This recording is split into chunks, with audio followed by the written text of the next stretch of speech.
I remember talking on doing a webinar about virtual summits, and I think point 4 was about getting your technology sorted and right. And as soon as I said that, the line went dead. And I was like, I'm joking. I couldn't get anybody back. It was a disaster. Power to Live More with Joe Dodds. Welcome to the Power to Live More podcast, all about productivity, organisation, well-being, energy and resilience.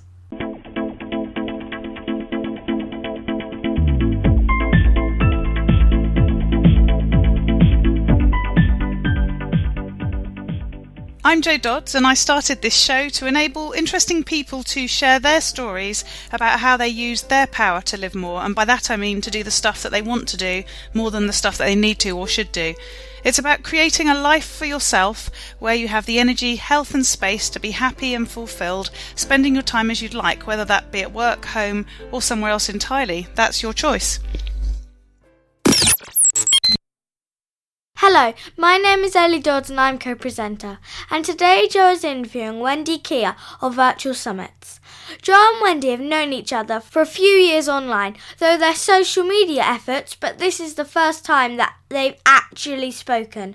Wendy is known as a leading authority, the go-to virtual summit expert. She's combined her love for working online, bringing technology and her marketing know-how together to monetize online speaking and virtual summits for entrepreneurs and small business owners wanting to get out into the marketplace fast to launch a program, product or service. Wendy believes that everyone has the right to education as it enables people to make smarter, more informed decisions and builds trust and credibility overnight. A gifted dyslexic entrepreneur living in the beautiful city of Brighton with her long-term partner Steve and 2 cats, Manga and Akira. A British author with over 1,700 students worldwide from 95 different countries. Back to the studio.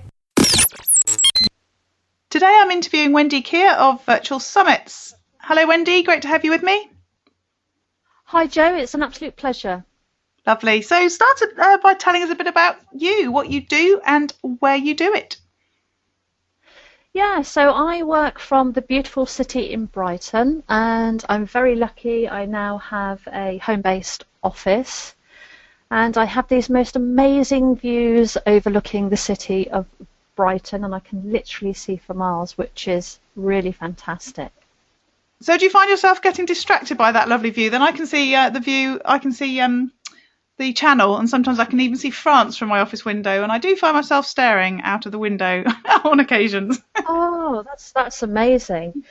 What I find is that it's really funny. It gets a bit bright, so I have to have the blind down quite a bit because I'm on the 3rd floor and the sun comes in. Yeah. So the best times for me are early in the morning and late in the evening, and I can just sit there and see what's going on outside. Yeah. But most of the time I have to have the blind down, otherwise I can't see anything because the sun is so bright. So the views I get in the morning and the evening, but it's lovely to have that. You know, I used to live in London and everything was quite intense and quite claustrophobic, so to have that amount of space and watch the clouds and the changing weather is something I really appreciate. Yes, yeah. So what do you do from that office then? So I am an online marketer, and I've been doing online marketing for a number of years now. And my focus is on virtual summits. So I work with my clients one-to-one and with online group programs as well to enable entrepreneurs and SMEs to bring together big online events. So what does that sort of look like? So if I was a client, what would that involve working with you? Yeah, so not everyone's familiar with virtual summits, especially in the UK. They're pretty big in the States. And what a virtual summit is it is a group of people that come together to talk around a specific subject. So it's a bit like going to a conference, and then you go and pick the different speakers that you want to listen to.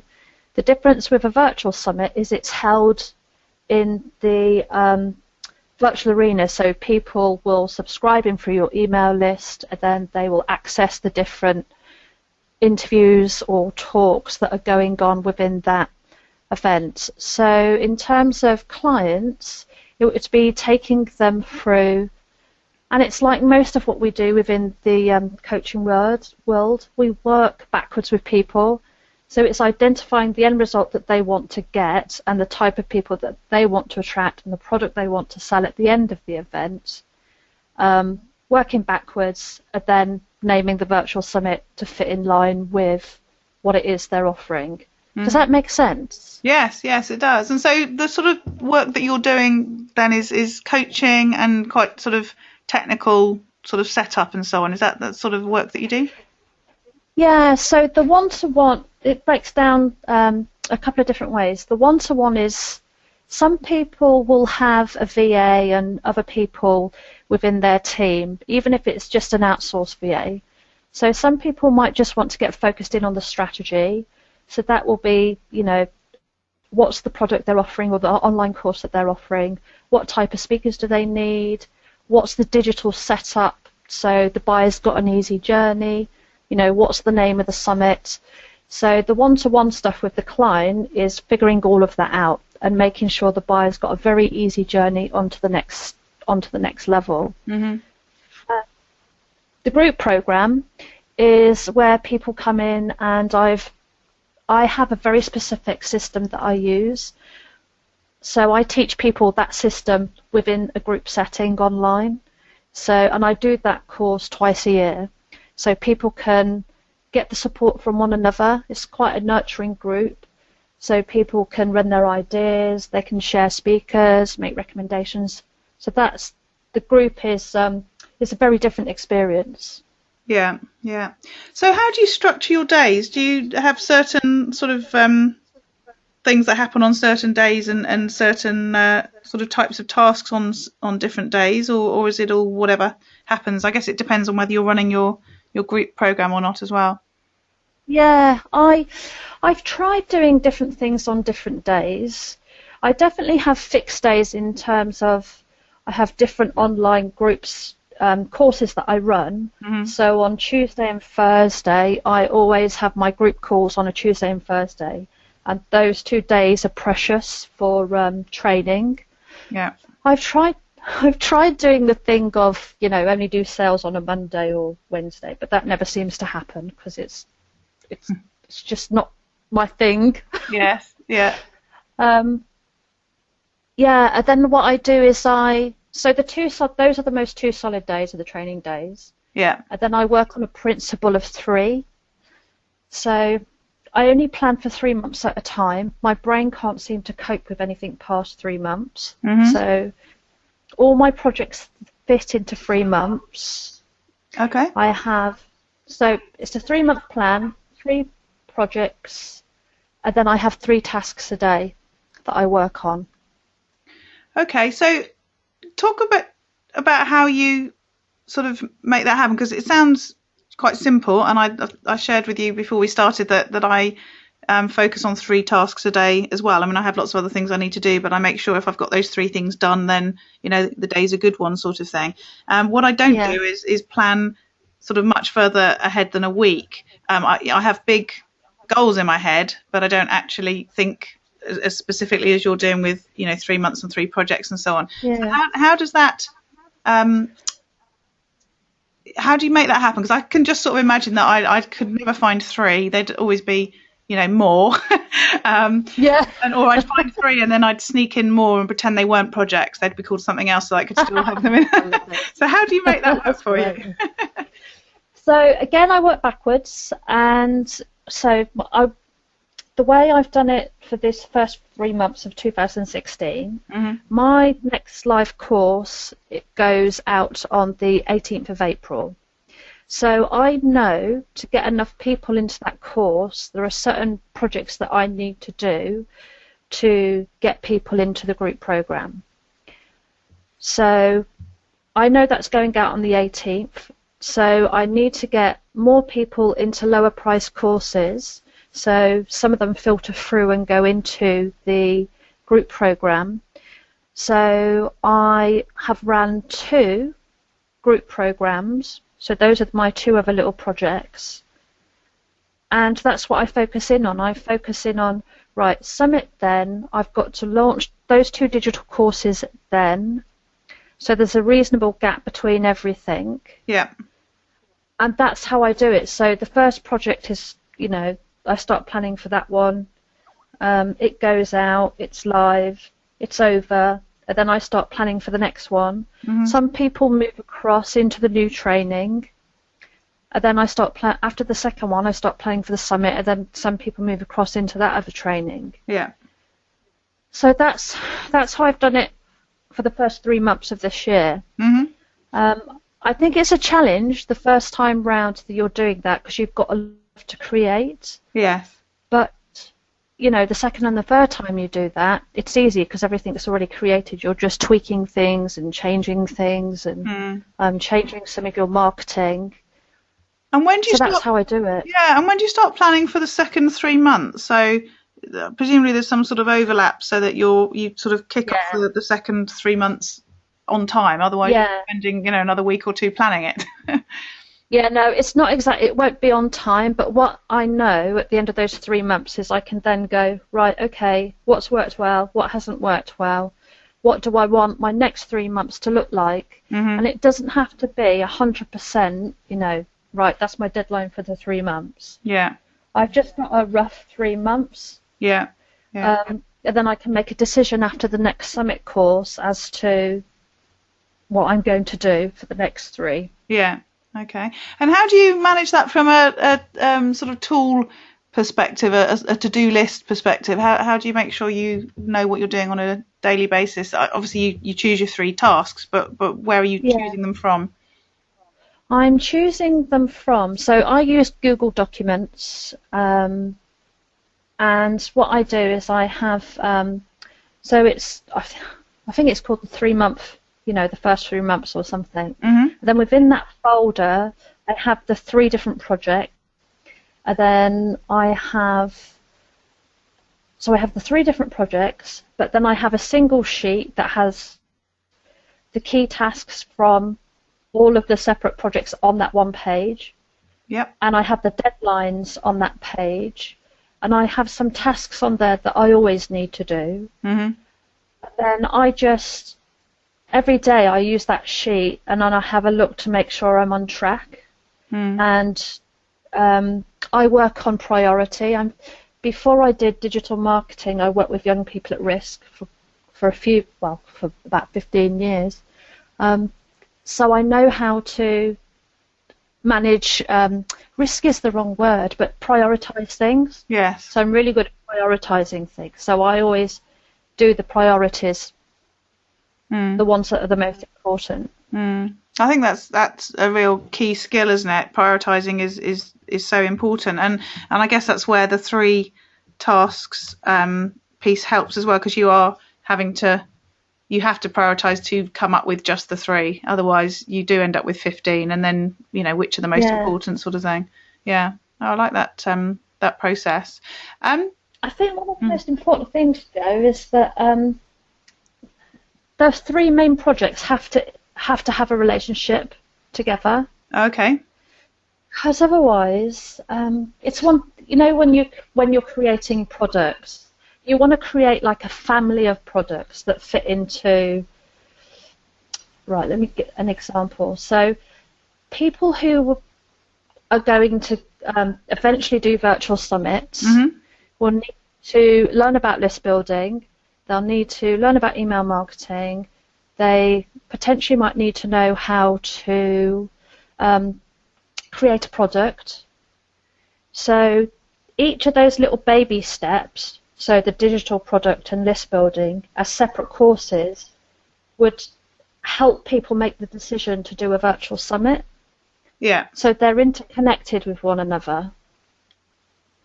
Yeah. So that sort of gives a cohesion as far as what you're working on, and I guess they all feed into each other as well. Yeah, that makes sense.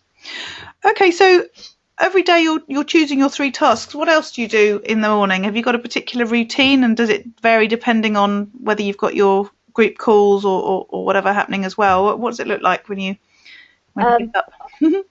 I'm going to have to confess I'm a bit of a workaholic. So it's actually quite hard to stop me from working. So I have to be really mindful to even do things like eat.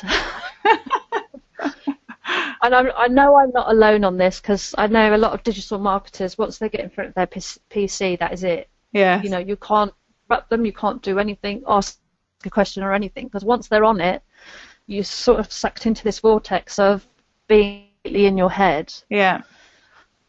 So routine for me is up. Work. I have to remind myself to eat breakfast before 10 o'clock, otherwise it won't get eaten. When I was growing up, I was used to eating once a day, so I now have to consciously make myself eat 3 times a day. And it's very easy when you're doing stuff on the computer to forget to eat. Well, I was going to say I can see that, but to be honest, when I'm procrastinating, eating is one of the things that I like to think about, and I have to force myself not to eat. So you may not want to share this, but it does beg the question why you only had once a day when you were growing up. The truth is that I was brought up in care, and I left very early, so I left at 15 and a half, and I'm dyslexic as well. And I didn't understand what money was. Right. So I used to, so I'd get my dole money, and I used to go into the shop, and I used to buy one thing at a time. Right. And because I didn't have very much money, I learnt to cook one meal a day. Yeah. And that has stayed with me for a very, very long time, and it's been a really hard pattern to break. Yes. Interesting, isn't it, how much things like that continue, as you say, sort of it's like a pattern. And did that help you when you were working with the youngsters that you mentioned you were working with earlier, were thinking about the sorts of challenges that they had? I mean, I guess it's a bit of a gap in the system if that went on for so long with you because nobody helped you to do anything different. No, absolutely. Yeah, and I still work with young people at risk now, so yeah, absolutely, because once you've got that habit from a very early age, it's very, very, very, very difficult to break. Yeah. Really, really hard. Yeah, I was listening to something, reading something about habits this week. In fact, I think it was the podcast that I published this week, actually, an interview with Faye Watts, podcast 13, and she was saying about how creating habits are so important, and that once you've created them, they take a lot of discipline to create in the first place, but once they're there, they just happen. And I guess you weren't intending to create that habit, but once you had it, as you say, it was very difficult to change it. Okay, so you have your breakfast, hopefully. Yeah. Where do you fit in your planning of your 3 tasks, and are there any other sort of routine things you do to sort of kick your day off in the right way? No, that's it. I'm pretty work focused. I'm very task orientated. So I get up, I come straight to the computer, start working, see what priorities I've got, and then try and remind myself to have breakfast, and then that's it. I'm off. Yes, yeah.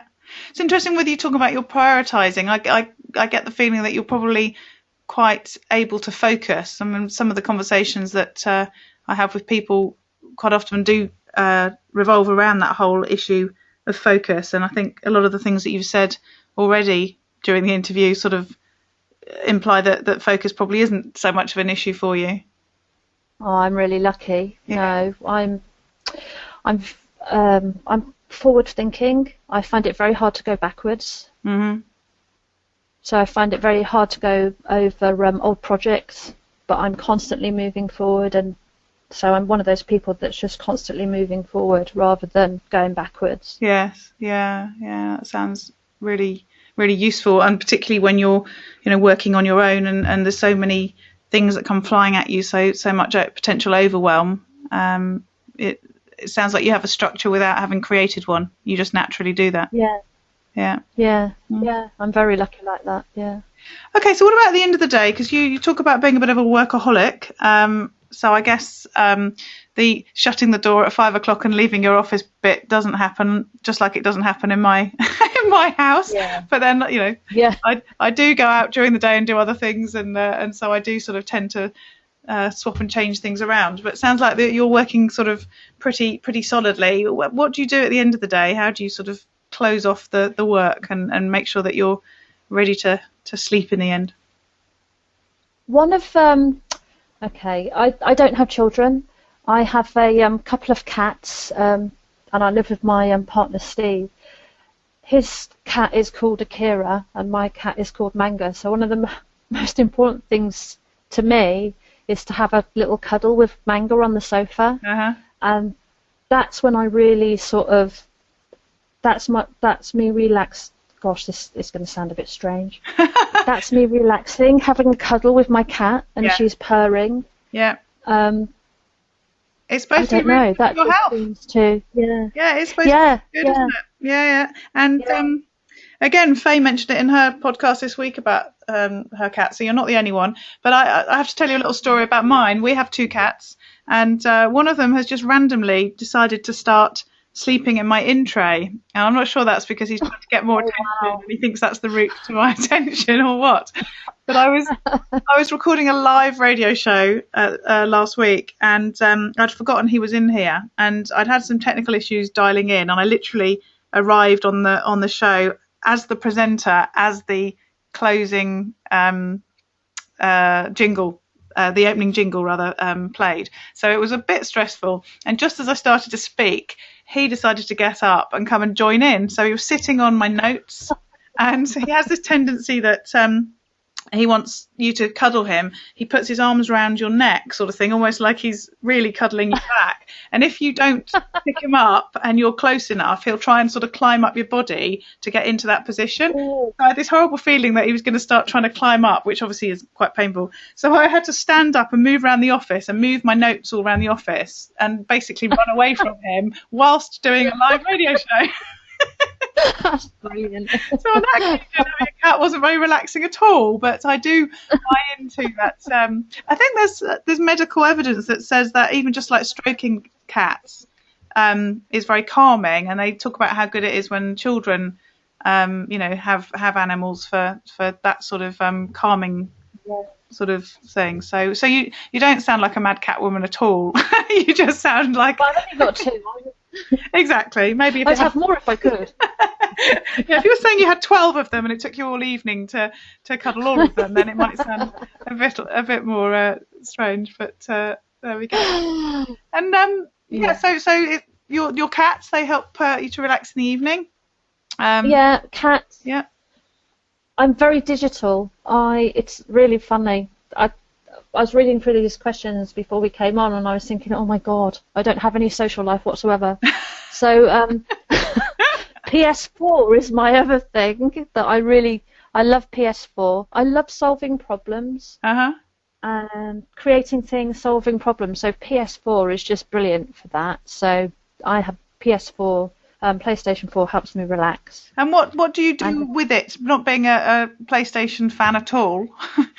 Yeah, so the game I'm playing at the moment is called Elder Scrolls, and it's, you fight people, but you go into battle, you have tasks, you have challenges, and it's very creative. Yeah. So it's almost like a constant learning environment. Yeah. And do you play that with other people elsewhere? Or is it just yourself on the game? No, it's just me. Right. It's funny. Steve has a whole team and a whole network of people that he plays with on PS4. But I don't like playing with other people.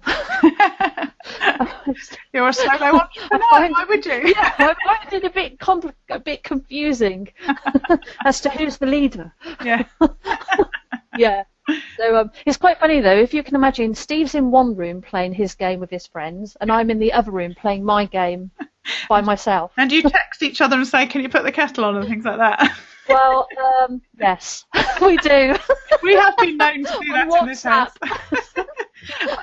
I do have to really force it sometimes. In our house, we do have a tendency, if I have something where I really need to be in the office, I'll come in the office. Sometimes I try and drag little Doddsy in with me, and she sits on the easy chair in here so that we can spend some time together, even if I've got to do some work. But then my husband will be in his study, and we're a bit like, we must be in the dining room. Just bring your laptops if necessary. And on the odd occasion, I mean, we don't spend all our time working. We do other family things, but we have had 3 laptops set up on the dining room table. I just think, oh dear, this is sad. But it's incredible, isn't it? How I was at some illegal rave over in Hackney a couple of weeks ago, and it was amazing how many people were just stood there with their mobile phones, phoning what was going on and not really taking part in what was going on. They were so fascinated with their phones and what was happening that I was just our connection with technology has just changed so much. Yes, it has. And it's interesting, I was saying to somebody the other day that one of the dads up at the school, whenever he sees me, always makes some sarcastic comment about my phone and being on it all the time and being on Facebook all the time and all this sort of thing. And it's quite interesting because although I do spend a lot of time using technology, and my phone, I think, is my most used business tool because I can do so much with it and on it and so on. I actually spend a lot of time not on technology doing things, and particularly making that effort to be in the moment. And when he says, you're on Facebook all the time, I might look at it quite a lot, but I don't post very much at all, really just for business stuff. But it's interesting that he has this image of me because he thinks this is what technical people, digital consultants are like, and it's actually not that true, because I think in some ways I sort of make a real effort to not be on technology as much as I do to be on technology, where I don't let it sort of overlap as much as everyone might imagine, sort of thing. So yeah, that's good. Interesting. That's really good. That's healthy. So we talked a bit about Google Docs being a tool that you use. What about other tools or apps that you use that you recommend to people? I mean, I try a couple of things. I try and keep everything as simple as possible because we have to learn so much all the time. I guess I stick with things that I find really easy to use and I don't have to learn something new. So the other 2 I really like that make my life easier. The first is Camtasia, and that is a piece of software which I use for my training courses, which allows you to record from your computer slides or anything else that's happening online as well. So basically you can just film what you're doing on your computer. Yeah. That tool is brilliant. I've used that in the past. And the other, I'm trying to think, is TechSmith it comes from, isn't it? TechSmith, that's it. And they have Snagit, which I use for screen prints, and you can do little videos on that as well. So that's one of the other tools. I think their newsletters are quite good as well about the sorts of things that you can do.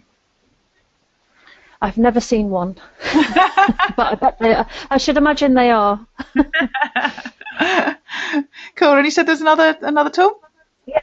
Well, this is for accounts. It's called Crunch, and historically I had a bookkeeper, but Crunch is brilliant because I can just upload all of my accounting, whether it's receipts or different projects that I have going, and I found Crunch saves me a lot of time, and plus it just enables me to keep an eye on my my ingoings and outgoings, so I know exactly where I am in the here and now.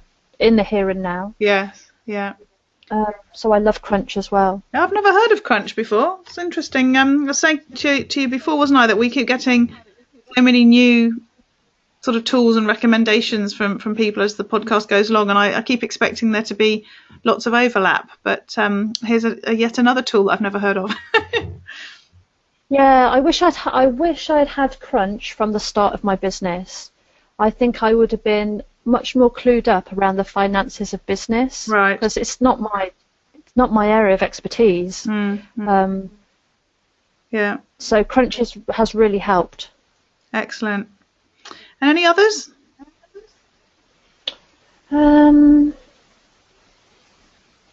God, no, none that spring to mind. I just try and keep it really simple. Google Docs is what I use.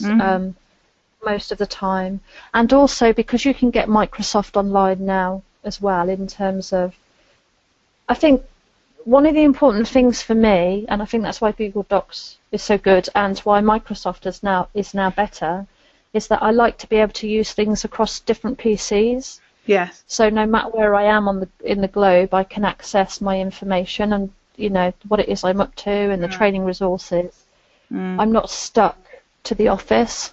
No, exactly. It's funny, I use Google Docs a bit, but I still do use the Microsoft suite, although I have Office 365, so it's, you know, very available. But I'm not very organised with my Google Docs, and I sometimes can't find things because I've sort of ad hoc set things up, and it's something that I probably do go and organise because I do like to be able to find things quickly. But I do find that it's the thing that's so easy and quick to get to. You know, you're in your browser, you might as well just look at that document rather than having to go to your files and open your document, you know, if it's Word or Excel or whatever. So it's interesting that I'm using it just because it's easier, but I've never really thrown myself into it when actually, you know, it is so convenient, as you say.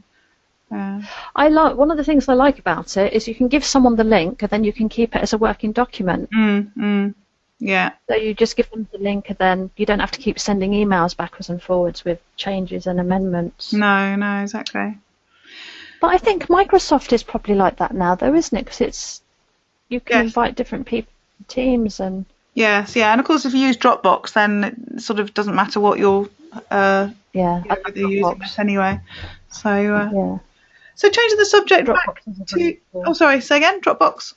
Yeah, no, Dropbox is a brilliant tool. Yes, something that I've realised just how much I use because I've been trying to organise my folders and files in the last couple of weeks, and I just realised how much rubbish there is on there that I've saved over the last however long. So, but I can access it on all my devices, however much it's rubbish. You see, there is this thing, isn't there? And I know Nicola Cancross and Judith Morgan were talking about it the other week about we invest all this time and money in learning something. It's sometimes better just to stay with what we've invested all that time and money in learning rather than just moving across to something new because it's a little bit cheaper.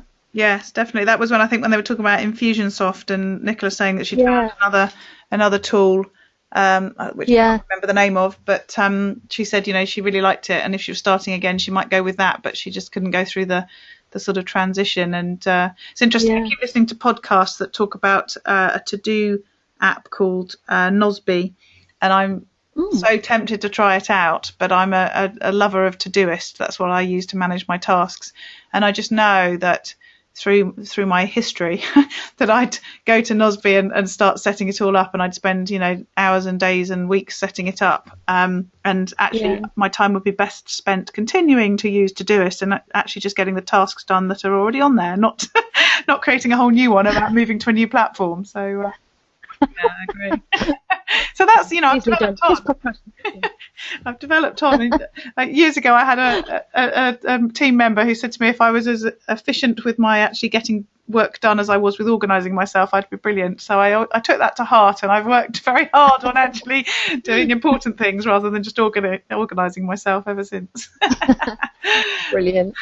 So changing the subject again to thinking about being healthy. What sort of things do you do to keep yourself healthy? You said you have to make sure you eat, so that's good. What else? Yeah. And it's not even a joke. I really do have to remind myself to eat, and it's things like not eating processed food. So I cook things from scratch. I always have porridge in the morning, porridge with nuts or some other sort of fruit, and one of the things I did after Christmas, and it's in a box set somewhere in the front room, is I bought a little DVD set called Slim in 6, right, which is an exercise workout. So I have to consciously just remind myself to eat healthily and do the Slim in 6 thing when I remember to do it. So yeah, you see, here's where your issue is. It should be in 3, shouldn't it? So you don't do 6. Yeah, it really should. Maybe that's why I'm not doing as much as I should be doing it. But it's 6. Out of alignment. So generally that's 6 minutes, is it? No, it's Slim in 6 weeks. It's actually really good. 6 weeks. Oh, okay. Yeah. But isn't it typical that it's a DVD on the TV? Yeah. You know, I'm not going to the gym or walking in the park. I've just got a DVD which I can put in my PS4. I was going to say it had to be the PS4 as well. Well, there you go. Perfect. Lovely. Yeah, so and what try about and eat well. Yeah. And what about keeping your energy levels up for all this work? I haven't got an answer to that one. I just stick to trying to remind myself to eat fruit. I eat quite a bit of fruit now. Sleeping's important, and then exercise when I remember to do it. Yeah. Okay. So I'm not going to say I have the healthiest lifestyle on the planet. I don't, but I think this is the reality for a lot of people who do digital stuff in front of their computer. Yeah. Hopefully I'm not alone. Yeah, I don't think you are. I think that's some of the characteristic of wanting to do that sort of work as well, I guess, is a certain type of person with a certain sort of lifestyle and so on. Yeah. What about learning and improving yourself? I know you've gone through some sort of transitions in your business over the last couple of years. So how do you learn? How do you make those changes? So I am one of these people. I don't read, not very often. I've got quite a few books which I've never read, or I've started them and I've never finished them. So I generally tend to learn by doing. So, which is a bit silly, really, because all the books have got all the answers. People have done it before you, but hey ho. I generally tend to do things and learn from the experience. So I'm very much a hands-on type of person. Yeah. I watch. I do, although I'm not doing it as much as I used to do. You know, if I want to learn about a particular subject, I'll buy a course online or I'll watch videos online. But I've stopped doing that now as well. So I think my head's just a bit full of everything. So it's having a bit of a breathing space. Yeah. Then it will find another way to learn. But pretty much hands-on, pretty much learn by doing. Yes. Yeah. And maybe you just don't need to learn those other things at the moment. Again, going back to, conversations that I've had with people, and I think Nicola and Judith on their podcast, which is called Own It, have talked about you end up sort of buying lots of stuff, or watching lots of stuff, or reading lots of stuff, or sort of trying to learn all the time, and actually it just sort of distracts you from doing, and it can be a bit of a procrastination tactic sometimes as well, can't it? Yeah. I do sometimes think that. I do sometimes think, I should really read something. Yeah. But I don't know. It just doesn't happen. Yeah. Well, clearly, if you don't want to, then you shouldn't need to. Perhaps there's another route. But anyway.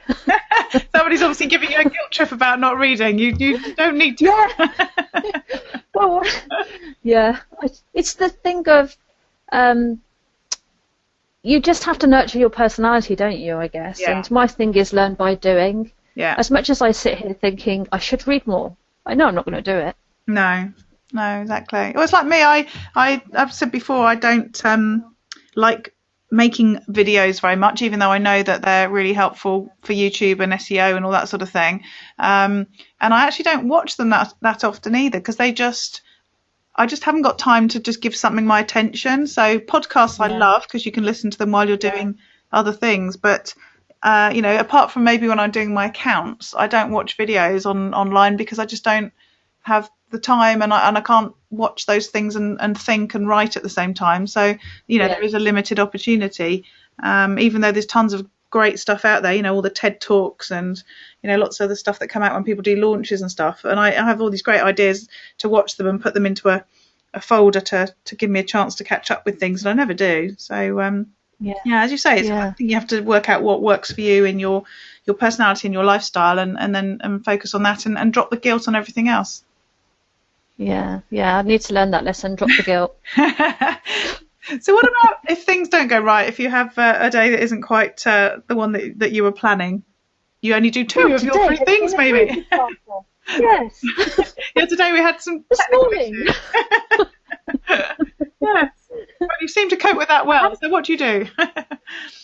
I think whatever it is, you've got to be honest in the moment of what's happening. So Jo, you were very patient.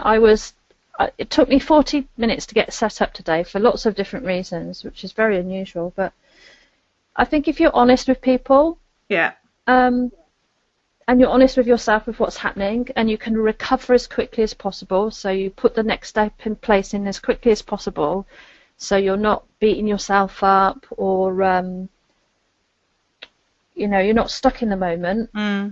Just move forward, just move past it. But honesty is big in my books. Absolutely. And I think it's about sort of relationships and communication, and I sometimes have issues with people like we had this morning where there's an issue with technical stuff and I'm waiting for it to be resolved or 40 whatever. minutes. But the thing is, I don't sit here for 40 minutes tapping my fingers thinking, where is she, or any of those other things. I've got so much else to do that I just get on with. And I remember you said something like, a minute just seems like the longest time. And of course, when I'm busy doing something else, it doesn't at all. It's just a normal amount of time. But you always think, especially when you can't see the person, that they're like sitting there waiting and it's awful. And when in fact, people are quite happy to go along with whatever while things are being resolved. But as you say, as long as they know, that somebody's trying to deal with something or what the situation is. And I think that, that's the case in lots of situations, real life situations as well. If you communicate with people and you're honest and they know that you're, trying your hardest or whatever, then that goes a long way, doesn't it? So, yeah, I think it really does go a long way. I think, yeah, because you can tell, can't you, when people are like porcupines? Yes. Yeah. I do. It does always make me laugh, though, as I said to you before, when two technical people have technical issues. Our computers don't give us an easy time, do they? No, it's so embarrassing. I remember talking on I was doing a webinar about virtual summits, and I think point 4 was about getting your technology sorted and right. And as soon as I said that, the line went dead. And I was like, you've got to be joking. I couldn't get anybody back. It was a disaster. Computers, you see, they do know what we're doing, really. They do. They say artificial intelligence isn't quite here yet, but I reckon it's been here for a long time. So on a day when you end the day knowing that you've had the chance to live more, so done things that you wanted to do rather than the things you felt you should do or you have to do, what have you done? What does that day look like? That's really interesting, isn't it? Because I'm not sure I've quite mastered it yet, but I would like to think that that the people that I'm working with are ultimately satisfied at the end of the day, and that they know I'm there for them to succeed. And it's little things like, I haven't had to work my butt off during the day, and I'm in flow and as much present as I can possibly be, and that means not being so much in my head. Yeah. Because I do very much get stuck in my head with thinking and not necessarily seeing what's around me. Mm-hmm. And, it's about having that cuddle with my little manga and chilling out and relaxing. Yeah. But simple things, really. Yes, yeah. Lovely, I agree. Thank you. It's been brilliant interviewing you. Really, really enjoyed finding out about what you do and how you do it. So how can people find out more about you and connect with you? Yeah, so if they want to find more out about getting clients online, there's www.getclientsonline.co.uk, or if anybody wants to find out about virtual summits, my online training programs are at www.virtualsummits.co.uk. Brilliant. Thank you, Wendy. Great to have you on the show. Oh, brilliant. Thank you, Jo. It's been an absolute pleasure. Jo's Gems. This is the part of the show where I do a recap of the key points of the interview, the stuff that I really liked, and the apps, books, music, tips and tools that were shared. This is for you if you heard something that you want to check out, but you couldn't write it down at the time. Hopefully I've got you covered. And this is the bit for the really time-pressed. You can just listen here and get the gems from the interview. But of course I wouldn't suggest you do that and miss out on the great conversation that I had with Wendy. Wendy joked that she doesn't have a social life and that she loves her PS4, her PlayStation 4. She said she likes solving problems and creating things and that the PS4's brilliant for that. And she's currently playing a game called Elder Scrolls where you fight people, go into battle, have tasks and challenges. She says it's very creative and it's like a constant learning environment. So really good use of the PlayStation to learn things as well as to have some fun playing a game. Wendy uses Camtasia for creating her training courses, which I've used in the past as well. So it allows you to record from your computer on the screen and you can just film whatever you're doing. And it's a really good tool for creating instructional videos using PowerPoint or using just the tool that you're trying to demonstrate on your computer. And then Wendy recommended something for accounts which I've never heard of before, which is called Crunch. And she said she did have a bookkeeper in the past, but with Crunch it's so good that she just keeps it up to date herself. And she said that it saves a lot of time for her and just really helps her keep an eye on what's going on financially within her business. And she says actually that she wishes she'd known about Crunch right at the beginning of her business journey. And then we just mentioned briefly Dropbox, which we both use, and she said that it's a brilliant tool for storing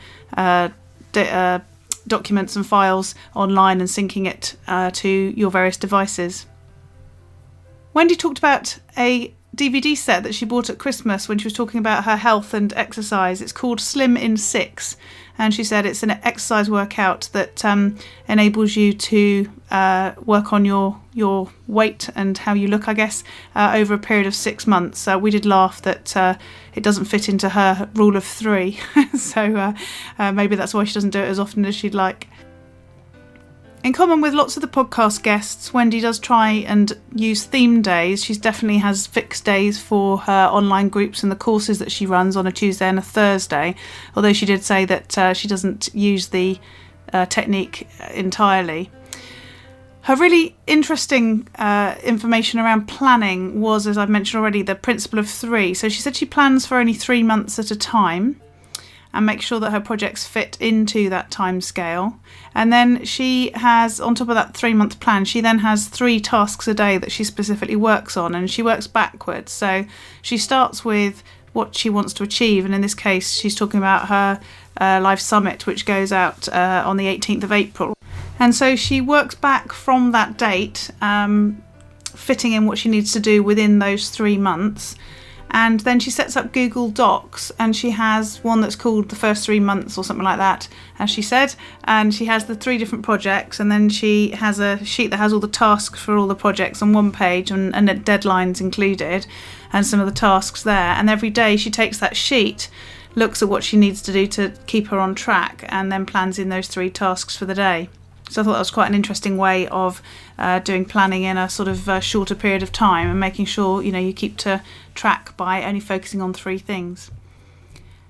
We mentioned a bit about product planning, and Wendy talked about when you're creating products, you want to have a family of products that all fit together. So she used the example of having a virtual summit, and then people that are going to learn about virtual summits want to learn about list building, and they need to learn about email marketing, and they need to perhaps learn about how to create a product. So Wendy creates products for each of those areas, which then feed into the main virtual summit product. She talked about being forward thinking and saying she finds it very hard to go backwards and to go over old projects, but she's constantly moving forward. I thought it was interesting that she didn't see that as a negative, that she doesn't go back and review old projects. She actually sort of sees it positively, that she's constantly moving forwards so that she gets things done and plans and gets on to the next thing. We talked about sticking with things, and we mentioned Nicola Cairncross and Judith Morgan's podcast, which is called Own It, and how they were talking about we invest all our time and money in learning something, and then sometimes another sort of shiny object comes along that might replace whatever this thing is that we've already learnt how to use. And so sometimes we sort of jump off to the new thing and then spend more time and money learning how to use the new thing, and actually sometimes it might be worth just staying with the existing tool, even if it's perhaps slightly more expensive than the new product, because by the time you've spent all that time and money learning the new one, it doesn't help you because it's cost you time and money. Whereas if you'd stayed with what you'd got, then even if you're paying a little bit more, it won't cost you as much to do that. And they also talked about learning and using learning as a sort of way of procrastinating, that there's so much stuff that you could learn all the time and read and so on, that it sort of distracts you from doing things, and it can be a bit of a procrastination tactic.